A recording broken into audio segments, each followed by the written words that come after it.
Okay, in this video, I am going to go over the basics of the open source and free video editing application, Kdenlive. I've been using this application for years. It has been able to do everything that I wanted it to do. And I want to show you the interface today, and where everything is, so you can get started editing a video if you want to. There will be a link to it in the show notes, so you can download it and install it, check it out, follow the tutorials, because I'm going to be producing a lot more tutorials on Kdenlive. We're going to go through all the features of it. All right, so in Kdenlive, oh, and I'll also have a link to my other YouTube channel, Ground Control RC. All the videos that I have published so far on TinkerzLab have all been created in Kdenlive. On my Ground Control RC YouTube channel, I have over 1,000 videos uploaded to that channel now. And every one of those videos has been created in Kdenlive.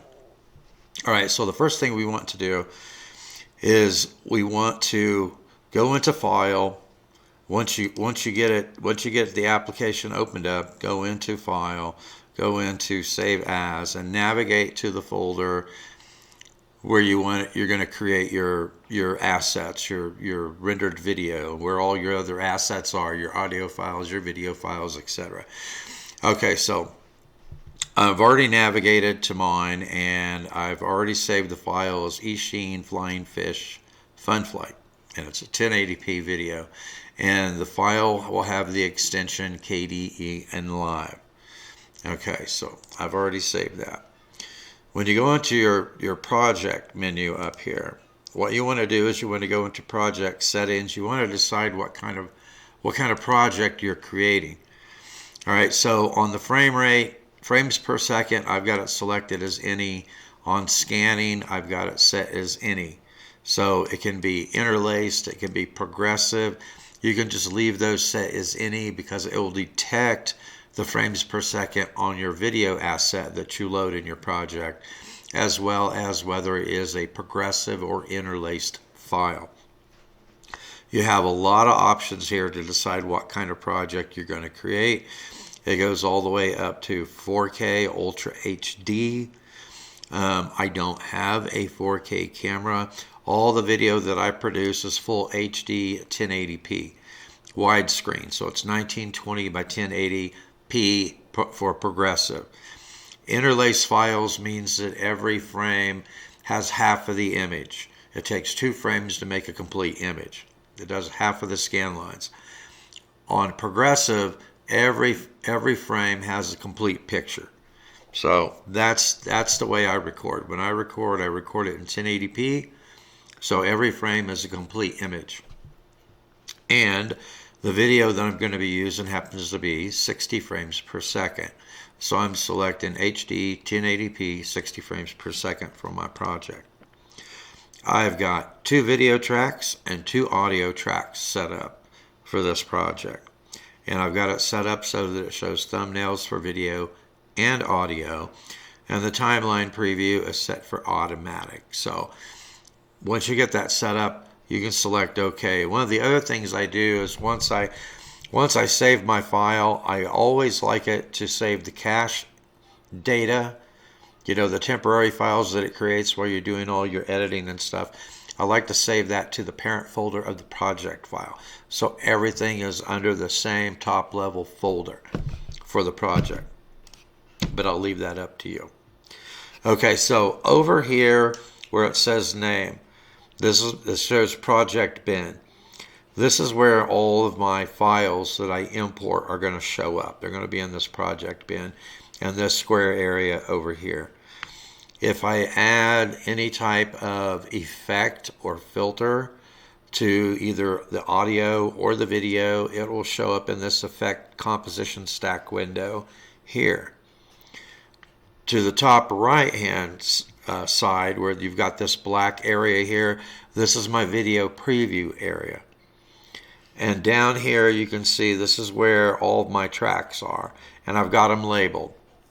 All my video projects follow the same recipe. You know, I always have a camera video, which I'm recording right now, and I will typically use that for my chroma key to overlay the desktop video.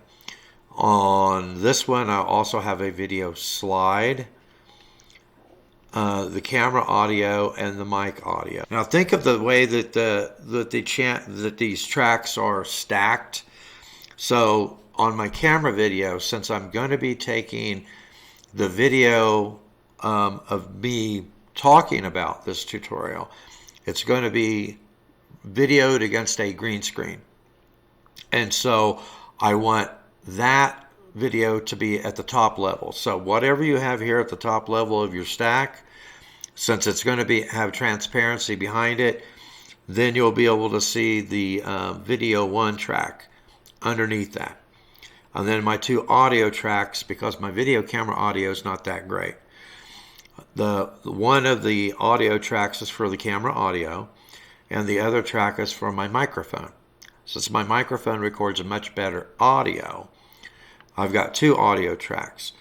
One from the camera, one from the microphone. When I get those 2 synced up with the video, then I can just go back and delete the camera audio track. I'm just going to be using the microphone track. But you can set up as many of these tracks as you want. If you want to record from multiple cameras, from different perspectives, you can do that. If you want multiple audio sources set up in your project, so you can switch between audio tracks from different microphones, you can do that as well.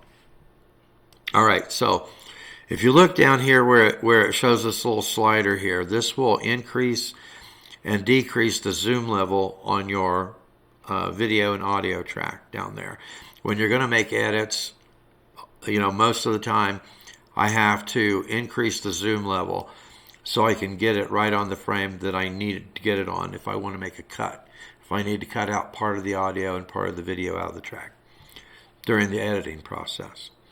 Or if you're wanting to set up your endpoint, where when you render your video project, you have a start point and you have an end point. And so it's a lot easier to set those if you have the track preview zoomed in. No different than if you're working in a graphic application, if you're working on an image. To get the fine details, you need to zoom in on the picture. And the video and audio tracks are exactly the same way. Okay, so what else do we want to talk about here? Okay, so here you can see I have the selection tool. This allows me to select one audio track or another audio track. You can see that my cursor will follow wherever I'm clicking on the timeline. I can also go up here and grab this inverted triangle here, and I could drag the cursor wherever I want it. Use this as your guide, you know, like when you set your endpoint. This is how you're going to set where you're going to set your endpoint, is wherever this selector is located.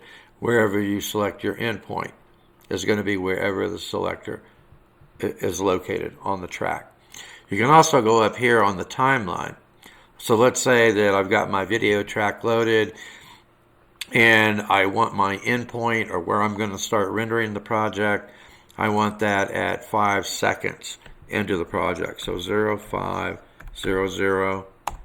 And if you watch the cursor over here, the timeline cursor, it moved whenever I set that. So if you watch the cursor, I'll set it now for 10 seconds. And it moves to the 10-second spot. So if I wanted my endpoint, or where I wanted to start my rendering on this project, I could go up here and set it. I can move the cursor and set it. Once I get that set where I want it, then I'm going to go over here. I'm going to say, if your cursor over here says set zone in. Okay, so if I click that, that creates my endpoint. That's where the video is going to start rendering.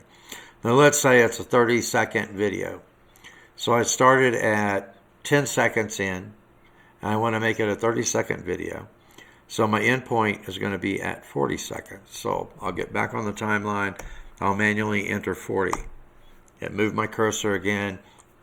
And now I'm going to select that as my out point. Now if you notice, you've got this blue line here. This shows you where your in point and your out point are on your project. So when you select, when it's time to render your project, you're going to select the selected zone. That way, instead of rendering the entire amount of your timeline, it will only render what you have selected. Okay, so we've got our endpoint, we've got our out point set on our video. So now I'm ready to render, right? I'm ready to render. So if I go up to Project and I select Render, it's going to bring up the window. It's going to let you choose what you want, what type of file you want to render to. Now what I like to do is I like to render to a lossless video format, which means that when I render it to the file, my edited video, I render it to my video file, it's not going to lose any of the clarity that the original source material has. And then we'll talk about another application later on that then I use to post-process the video. Now you don't have to do it that way, but I always like to have the video in a pristine format after I render it, before I decide what I want to do. If I'm going to upload it to YouTube, then I'm gonna transcode it into a more compressed format before I upload it to YouTube. But typically you're going to want your rendered video in a lossless format so that you have the project pristine. Then you can always go in if you want to render it to something else that's a lossy format. It's going to lose some of the clarity, but it's going to make the file size much smaller. You might want to do that. Anyway, this is the way that I do it. Okay, so what I do is I go up here where it says lossless, high quality. I select H.264 AAC, which is just a video compression format and the audio compression format. But it keeps all of the audio and video clarity of the original source material. So that's what I use. But you can if you want to export audio only, if you want to export it as image sequences, you have all types of options here for being able to export it in what format you want to export it in. You'll notice that by default it says full project. So if you render the full project, it's going to render everything, every bit of the video and audio that you have loaded in your timeline, which is why we went down here and we selected our in point and our out point, because that is the section of the video and the audio file that I want to render out to the final product, the final video. So you want to make sure that you select zone here so it knows to only render that area that you have selected in the video and the audio. And then there's more options down here. And more options. You can rescale the video if you want to make it smaller. Let's say you want to make it, 1024 by 540, something like that, some kind of widescreen, smaller video. You can do that here. You can rescale it. If you want a separate file for each audio track, you can select that. If you want parallel processing, so that it's using multiple CPUs to render, you can do that. You can have it play after the rendering is finished. All kinds of options here for you. I just make sure the only ones that I look at when I look at the more options is to make sure that the video and the audio are selected for export. If you want a completed video, your video and your audio file together, make sure that you have it set for rendering video and audio. And that's the only thing I worry about. And if I uncheck this box, that additional window goes away. All right, so that's it, guys. I wanted to show you a couple more things before I call it quits on this tutorial, just to give you a very basic picture of Kdenlive, enough information so you can start playing around with it. But over here, if you want to relabel, or you want to label it, all these boxes here will be blank. I've filled them in, but just double click on one of the boxes if you want if you want to relabel it. Now this one is actually going to be, I'm going to say this is going to be desktop video, not video slide. So that's going to be my desktop video. So if we go into our project here and we add clip. So I'm going to go in to my project folder. It'll default to the last folder that you were working in. But you're starting a new project, just go up here and select project folder. And then this is showing all your cache data. So you need to go up one level. And if you look here, this is where I've got all my assets for this project that we're going to be creating in the next video. But I want to show you how you can load these assets and then copy them to your timeline. So I'm going to select this flight video, the second flight video. I'm going to select my watermark. And let's see if there's anything else I need to select. I don't think so. I think that's it. So I've got 3 files that I need to select here. Okay, so now you'll see over here in our project bin, we've got our files loaded up over here.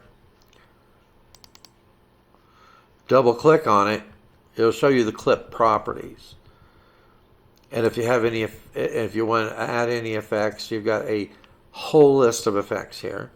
If you want to add any compositions to it, where you can do a dissolve, you can do any kind of transition that you want. They're in your compositions, and then back to the project bin. So it's all tabbed down here. You've got an undo history if you need to undo something, your clip property, your effects, compositions, and your project folder. Okay, so you can see that right now it's still working. It's got 2 jobs going, and what it's doing is it's processing these videos to be able to use on the timeline. But let's say I want my watermark here, and I want that on my first track. I'll put it on my first track here. And if I move my cursor over here where you can see it, now you can see my logo down here in the lower right hand corner, and I can grab it here on the edge and I can stretch it because it's just an image file. Then I can take my flight 1 video here, and I can grab it and I can drag it down to my video 1 slot down here. And now you can see what I was talking about, the way you stack your video and audio tracks down here. You can see that since my watermark is a transparent image, it's in the very first slot. And you can see my logo here. Because all the rest of that image is transparent, you can see my second video track underneath it. So depending on how you want those stacked, you know, that's the type of order to put it in. You know, if you're going to use some type of overlay like I'm doing here, you want to have that as your first track. Okay, so now if I want to play part of this, how about I can select play with a double roll into a split S. Should we try that? Now I'm going to go ahead and mute that audio. Did you see what I did here where I clicked the speaker? Oh, how about that? That was up there, wasn't it? And if I click on it, you get that little red circle with the line through it, which shows that the audio track is muted. So you can see that it shows a really, really good preview of your video project in this preview window. It's absolutely fantastic, and it's fast. Now if you just want you're editing your file and you're wanting to look at the preview, you got to look at the preview to do your editing. So what I will do is, since it takes more processing power to overlay this logo on top of this video, what I can do is I can just click on this film strip icon here on my logo video channel, and that will hide it. And that will make the rest of the video render more smoothly for the preview. Don't forget to re-enable it though before you render it, because if it's hidden when you render it, it won't show up in your render. So make sure that if you disable any of the tracks that you want to render, make sure that you enable those tracks again. Alright guys, so I think that covers everything that I wanted to show you as far as the basics of Kdenlive, you know, how to create your project, how to load assets for your project. You know, they'll show up in your project bin. You just grab them, drag them down, and put them where you want them in your video tracks. You can create as many audio and video tracks as you want. You can overlay the video tracks the way I've done here with my transparent logo. You select your in point and your out point for the parts of the video that you want to render. So what we'll do in the next episode is I will go over some more features that we will use in a project. And we'll take a very basic project and I'll show you how I create it from beginning to end. We'll do a render of it and we'll take a look at the final render. So you can see everything from start to finish on a very basic project, and that should get you going with Kdenlive, and then we'll get more detailed and more advanced as we go along. So stay tuned for additional tutorials on Kdenlive. All right, that's a wrap, and I'll see you in the next episode.